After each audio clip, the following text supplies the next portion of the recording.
다윗 왕이 피난을 갑니다. 강을 건너서 요단강 동편으로 가려고 합니다.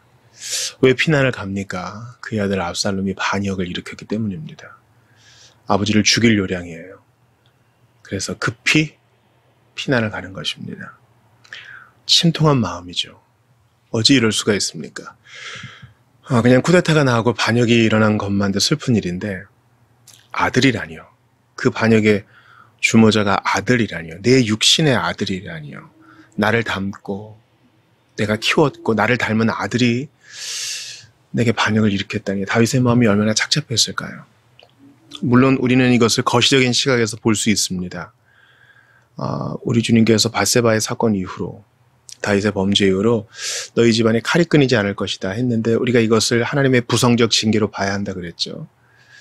그런데 부성적 징계가 너무 아파요. 결국 이 사건은 압살롬의 죽음으로 다윗이 다시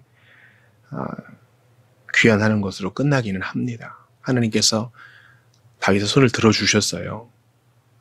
다윗의 군대가 승리하게 해주셨습니다. 그러나 지금 바후림에서 요단강을 향해 나아가는 다윗의 마음은 매우 슬플 것입니다. 여러분 한번 입장을 바꿔 생각해 보세요. 자녀에게 가까운 사람에게 모진 말을 들어도 마음이 좋지 않아요. 그런데 나라를 빼앗고자 하고 아버지를 죽이고자 하고 아버지에게 저항하려는 그의 조직적이고 계획된 모습을 보면서 얼마나 많은 생각을 했을까요? 그래도 우리가 이 사건의 결론을 알고는 있죠. 압살롬이 죽었다는 얘기를 듣자 내 아들 압살롬아, 내 아들 압살롬아, 내가 너 대신 죽었다면 요압이 이제 개입하지 않았으면 계속 그렇게 울었을 겁니다. 아버지로서, 동시에 아들로서, 왕으로서 이 사건을 바라봐야 되는 다윗의 심정. 왕으로서는 쿠데타를 진압해야 되겠고 아들로서는 어떻게든 이 못난 아들 사람 만들어야 되겠고 이 복잡한 마음으로 다시 그 옛날 쫓겨다녔던 시절을 떠올리며 피난을 갑니다. 5절을 보니까 다윗 왕이 바후림에 이르렀대요. 이 바후림은 예루살렘에서 동북쪽으로 한 5km 정도 되는 곳입니다. 길갈로 가는 길에 위치해 있죠. 다윗은 지금 강을 건너 피난 가고자 하는 것입니다. 그러니까 예루살렘에서 동북쪽으로 5km 정도 부근이니까 걸어서 5km니까요. 1시간이나 한 2시간 정도 많은 무리들이 이제 건너갔을 겁니다. 근데 거기서 사울의 친족 한 사람인 게라의 아들 시므이가 계속하며 계속 저주했다 그래요. 저주를 한 번 한 게 아니라 계속 따라가면서 쭉. 13절 보니까 다윗과 그의 추종자들이 길을 갈 때 산비탈로 따라가면서 그 위에서 이렇게 내려다보면서 저주하고 향하여 돌을 던지면서 먼지를 계속 날렸대요. 시므이가 왜 그랬을까요? 그가 사울의 친족이어서 그랬을 겁니다. 그가 7절에 말하는 것을 볼 때 더 이해가 되죠. 피를 흘린 자여 사악한 자여 가거라. 너 때문에 우리 사울의 집안, 우리 베냐민 집안 망하게 생겼다. 이렇게 해석하는 거예요. 근데 그런가요, 여러분? 다윗 때문에 사울이 망한 건가요? 역대상 10장에 보면은요, 사울이 죽은 것은요, 그가 하나님을 찾지 않고, 계속해서 기도하지 않고, 하나님께 회개하지 않고, 악신된 자나 찾아다니고 계속하여 반역을 일삼고 불순종했기 때문에 주님께서 그를 죽이신지라 이렇게 말씀하고 있어요. 하나님께서 그의 작정 안에 포함되어는 있었겠죠. 그러나 그것이 어떻게 드러나느냐? 사울의 불순종으로 드러나요. 그래서 하나님은 사울을 버리시고 다윗을 왕으로 삼으셨습니다. 다윗이 내가 왕이 돼서 사울을 몰아내겠다 한 게 아니에요. 다윗은 여러 번 사울을 제거할 기회가 있었으나 그렇게 하지 않았습니다. 여호와께서 그를 다루시리라. 그리고 조금이라도 그런 마음을 품었던 자기를 책하죠. 그러니까 시므이는 좀 완전히 오해하고 있는 거예요. 다윗이란 굴러온돌이 우리 박힌돌, 원래 있던 사울 왕을 쫓아낸 거다. 그래서 우리 가문이 이렇게 누추해진 거다. 다윗이 우리 가문의 피를 불러일으켰다. 이 시므이의 해석이에요. 다윗 입장에서는 얼마나 할 말이 많겠어요. 야, 너 지금 잘못 알고 있는 거야. 또 그렇게 설명할 필요도 없죠. 이 스루야의 아들 아비새, 그의 조카가 될 텐데, 아비새가 목을 따오겠습니다. 그럴 때 그냥 좋은 대로 해라. 이렇게 하면 끝날 일인데, 다윗은 여기에 대해 항변하지 않아요. 여러분, 이런 거 참 어려운 거 아시죠? 분명히 내가 옳아요. 내가 옳다고요. 많은 사람이 내 손을 들어주고 보편타당한 원리로 내가 옳아요. 근데 내가 지금 공연히 욕을 먹고 있어. 그럴 때 대단히 기분 안 좋아요, 여러분.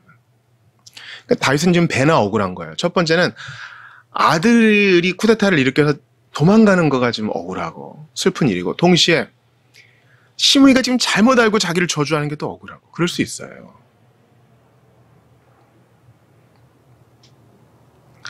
8절 시므이의 해석을 다시 들어보세요.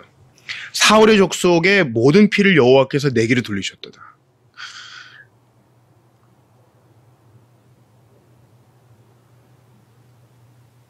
얼마나 기가 막힌 해석일까요? 근데 이건 하나님의 성품에도 안 맞는 거죠. 왜냐하면 잘못을 한 그 사람이 심판을 받는 건데, 다윗이 사울 집안을 다 죽이지 않았거든요. 다윗은 끝까지 그를 선대하고자 했습니다.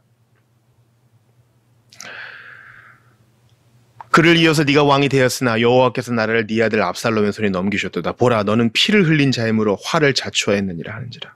인과응보의 논리로 쫙 이렇게 그를 저주하는 거예요. 마치 욥의 친구들이 하는 것처럼. 그러니까 상처에 식초를 붓는 거죠. 지금 위로받아도 시원찮은 판에 다윗은 이러고 있습니다. 이 고난을 겪고 있어요.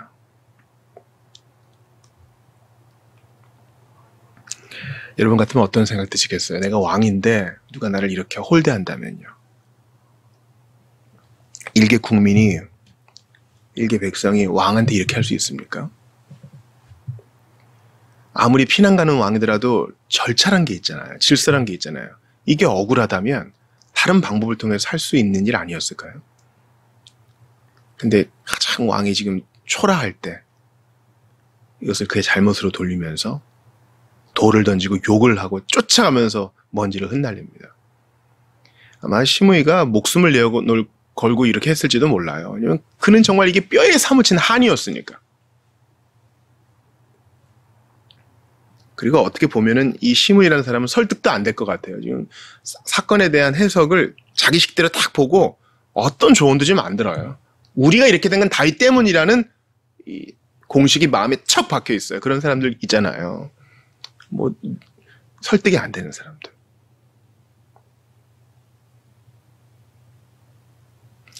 이때 듣다 못한 이제 스루야의 아들 아비새가 왕께 여쭤오되 얘기하죠. 이 죽은 개가 어찌 내 주왕을 저주하리이까? 청하건대 내가 건너가서 그의 머리를 베게 하소서. 모든 백성과 용사들이 왕의 좌우에서 그 소리를 듣고 있는 중에 이제 아비새가 참다 못해 이제 건의를 하는 거예요. 아마 피난 가는 사람들이 그 얘기를 다 들었을 거니까 일견 동조하는 사람도 있지 않았을까요? 그래. 공연히 지금 이런 일이 났겠어? 이런 논리예요. 여러분, 사람들이요, 은근히 인과응보의 논리에 상당히 설득이 잘 돼요. 우상숭배하는 사람들 보세요. 굳이 내가 잘못 안 했더라도 우상숭배 조장하는 사람들이 아유, 해결 안 된 게 있어. 우리 조상이 지은 죄가 있어. 그래. 그러면 설득이 돼요. 그래서 그렇구나. 이유 하나만, 원인 하나만 딱 제시해주면 설득된다고요. 마치 그냥 미끼를 기다린 사람 마냥. 백성들과 신하들 중에도 그런 사람이 있었을 거예요. 시므이의 말을 들으면서 하긴 그랬지. 이렇게 넘어갈 뻔한 사람도 있었을 거예요. 굳은 심지로 다윗을 옹호하지만은 않았을 거라고요. 사람이요, 힘들고 지치면요, 더욱 이런 그 논리가 약해져요. 지금 피난길에 급하게 짐을 챙기고 상처받은 마음에 어떻게 될까 불안한 마음에 이런 소리까지 들으니까 그럴 수도 있겠다. 믿음이 좀 흐려졌을 거예요. 이때 아비새가 용기를 낸 것은 좋은 일입니다. 근데 이제 우리가 오늘 밤에 살펴보고 싶은 거예요. 다윗 왕의 반응이 참으로 놀라워요. 자, 10절 같이 읽어봐요. 시작. 왕이 이르되 수르야의 아들들아, 내가 너희와 무슨 상관이 있느냐? 그가 저주하는 것은 여호와께서 그에게 다윗을 저주하라 하심이니 네가 어찌 그리하였느냐 할 자가 누구겠느냐 하고. 일단 다윗을 놀리는 첫 번째, 수르야의 아들 아비새야, 이거는 나와 그 집안의 일, 나와 시므의 일이지 너는 관련 없다. 그런 거예요. 네가 화나는 건 알겠는데 이게 네가 개입할 일은 아니다. 이게 딱 선을 긋습니다. 그리고 하나님의 관점에서 이것을 보려고 그래요. 그가 저주하는 것은 여호와께서 그에게 다윗을 저주하라 하심이니. 딱 못 박아버려요. 다윗은 시므이의 말만 듣지 않고요, 그 배후에 계신 하나님을 봐요. 그는 지금요, 하나님이 지금 나를 낮추시는구나, 이렇게 자신의 상황을 보고 있어요. 그 일 가운데 시므이가 쓰임 받고 있구나. 그가 내가 미워서 나에게 악한 감정이 있어서만이 아니라 하나님의 도구로 쓰임 받고 있으니 주님이 나를 왜 이렇게 낮추시는지는 모르겠으나 하나님의 부성적 징계로 받아들이고 내가 여기서 교훈을 얻으리라. 하나님은 선한 분이시다. 이 교훈으로 나아가는 거예요. 이게 오늘 우리가 받을 기도의 제목이라고요. 네가 어찌 그리하였느냐 할 자가 누구겠느냐. 하나님의 배후에 계시니 내가 그를 막을 이유가 없다. 떠들게 해라. 내가 듣겠다. 기꺼이 나아지겠다. 백성들도 듣게 해라. 결국 하나님이 손을 들어주시는 자가 누구인지 그들이 알겠지. 나를 비롯해서 이 모든 신하들과 백성들을 낮추시는 이유가 있을 것이다. 여러분, 제가 좀 시간 관계상 빨리 적용을 해야 되는데요, 하나님이 우리를 이렇게 다루실 때가 있어요. 우리를 낮추실 때 아주 낮추실 때가 있어요. 힘든 일이 하나씩 오면 좋은데 한꺼번에 오는 것처럼 하나님이 우리를 낮추실 때 조금씩 낮추시지 않고 아예 툭 낮추실 때가 있다고요. 예수님이 그런 일을 당하셨기 때문에 우리도 예외가 아니에요. 그건 우리가 미워서가 아니라 부성적 징계로 우리를 교훈하시기 위함이요, 또 당신의 뜻을 드러내시기 위함입니다. 하나님이 하나님의 일을 이루실 때 우리를 낮추시는 방법을 많이 쓰세요.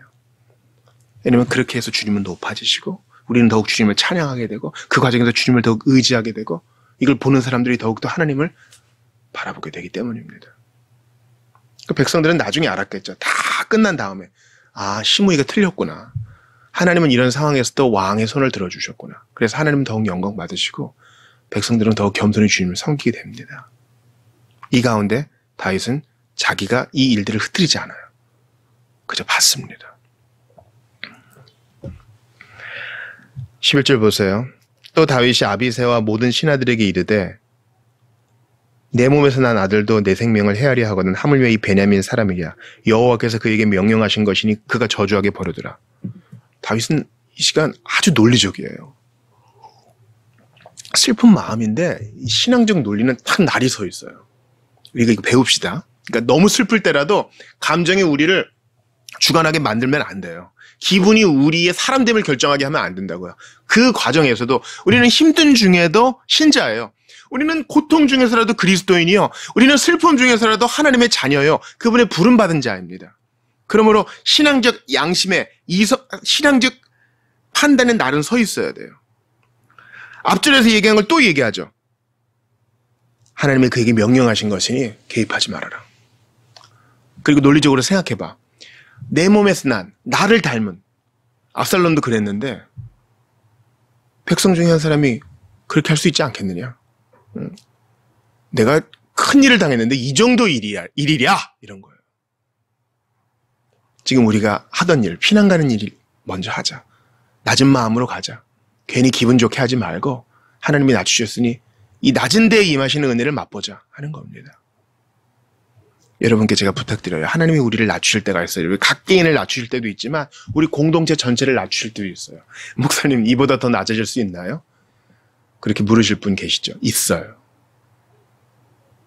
과연 하나님이 우리 가운데 계신가? 이런 의구심이 들 때도 있고요.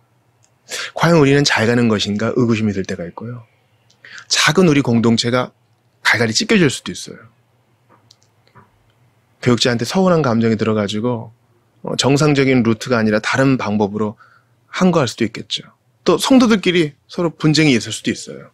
오해가 커져가지고 큰 산불처럼 우리에게 닥쳐올 때도 있을 수 있습니다. 그때 우리의 목소리를 높이기 전에 혹시 하나님이 배후에 계신 건 아닐까 생각하고, 하나님이 그를 사용하시는 건 아닐까, 그래서 우리에게 혹시 메시지를 주시는 건 아닐까, 이렇게 생각해 볼 수 있기를 바랍니다. 다윗의 얘기를 좀 더 들어봅시다.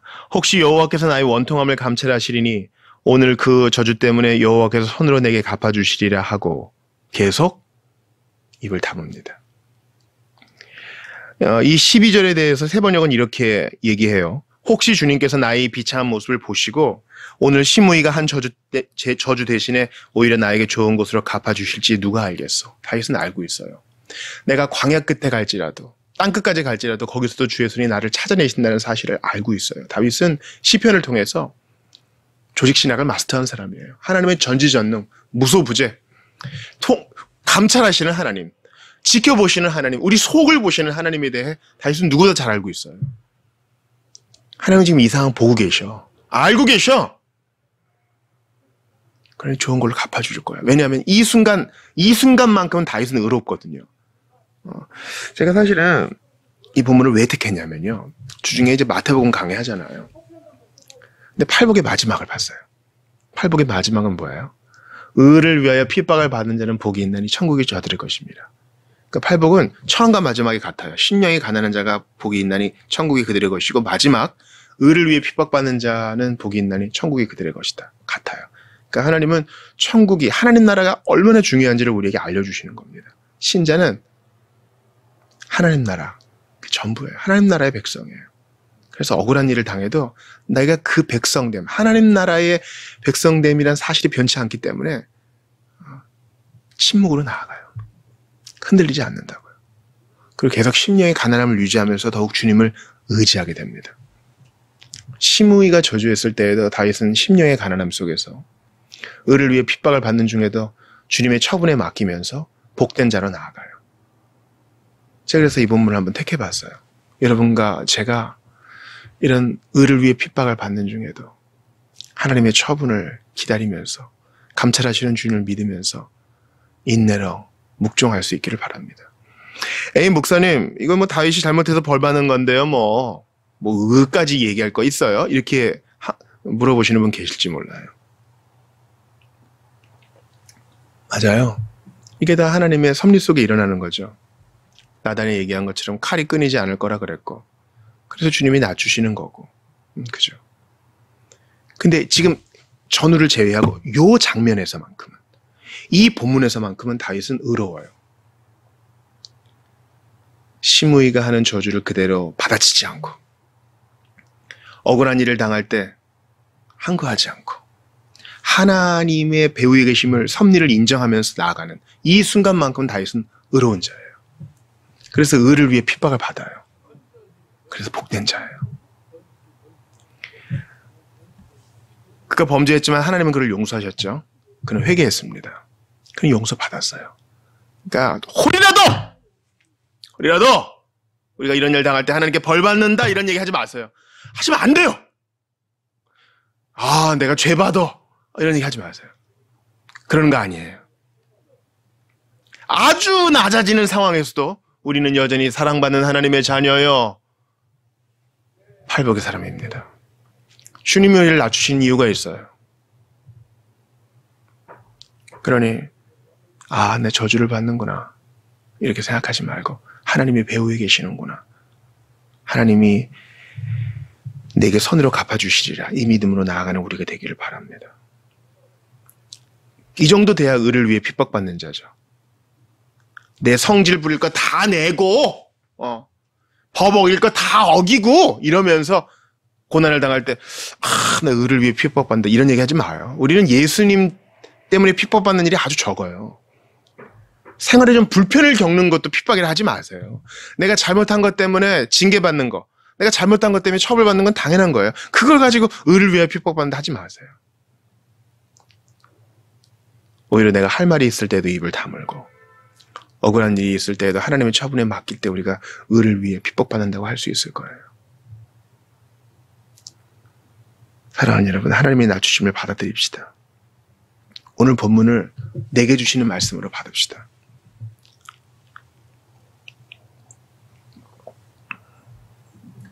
제가 주중에 한 동역자를 만났어요. 동역자가 상당히 몸이 아프더군요. 큰 일을 당했어요. 믿었던 사람이 배신을 했어요. 정말 교회에서 파송하고 힘을 실어줬던 사람인데 현지에서 엄청난 부정을 저질렀어요. 그리고 가족들이 인정하지 않아요. 관련된 사람은 떠나요. 그래서 이 일 때문에는 관련자, 가해자, 자신을 배신한 자가 밉겠죠. 어떻게 사람이 이럴 수 있느냐 속상하겠죠. 그러나 우리가 다윗의 시점으로 상황을 좀 받아들여 보자고요. 어떻게 해요? 여호와께서 그에게 명령하신 것이니 그가 저주하게 버려두라. 여호와께서 그에게 다윗을 저주하라 하시니 네가 어찌 그리하였느냐 할 자가 누구겠느냐. 우리를 낮추실 때 하나님의 손이 그 배후에 있어요. 우리를 낮추실 때는 다 이유가 있는 거예요. 승승장구하고 항상 하고자 하는 일이 다 잘 되고 그게 능사가 아니라고요. 한 형제가 그러더라고요. 저는 그리스도를 믿으니 하는 일마다 다 잘 되고 그렇습니다. 맞는 말인데 조심해야 돼요. 안 될 때도 있거든요. 주님을 정말 절실히 믿어도 안 될 때 있어요. 그때도 견뎌내는 게 신앙이에요. 공연히 욕을 들어먹을 때도 묵종하는 게 신앙이라고요. 예수님 보세요. 한마디도 대답하지 아니하셨더라. 야, 왜 변호 안 해? 너 좀 죽어. 한마디도 대답하지 아니하시더라.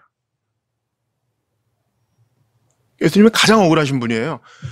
죄가 없으신 분이 죄덩어리로 취급받아가지고 십자가형을 받으시잖아요.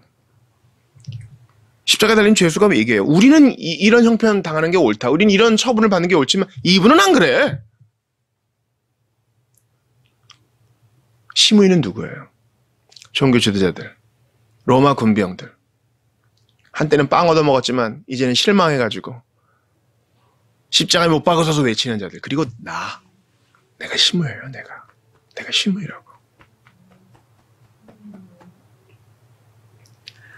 한때는 충성을 맹세하는 것 같지만 조금 좀 빈틈이 보이면 원망하고 불평하고 하나님 탓을 하고 내가 시므이라고요.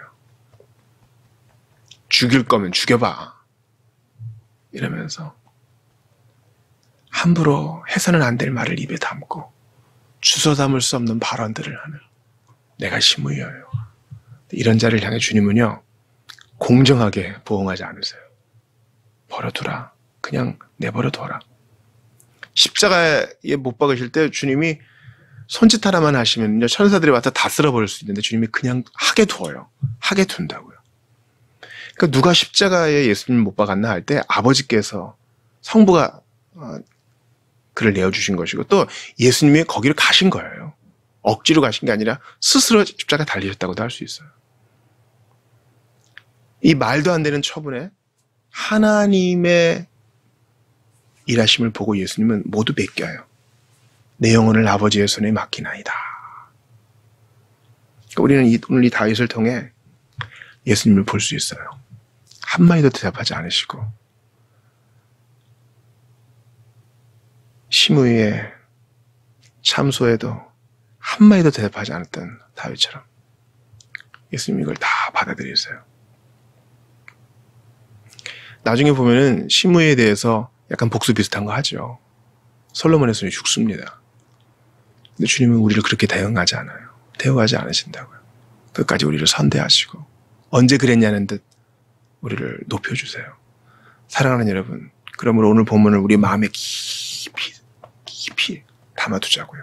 하나님의 보신이 선하게 우리를 대우하실 것입니다. 비록 우리를 낮추시는 상황 속에서도 하나님의 뜻이 있으니 낮추신 것이니 여기서도 교훈을 얻게 하소서, 은혜를 받게 하소서. 높은 데만 은혜가 있는 게 아닙니다. 낮은 곳에 은혜가 있어요. 주님은 우리를 낮추실 때 거기에도 은혜가 있어요. 산 정상에만 은혜가 있는 것이 아닙니다. 사방의 음침한 골짜기에도 은혜가 있어요. 어디를 가서든 하나님을 기억한다면 그게 복입니다. 여호와께서 그에게 명령하신 것이니 그 상황에서도 여호와를 기억한 다윗은 이미 복받은 자예요.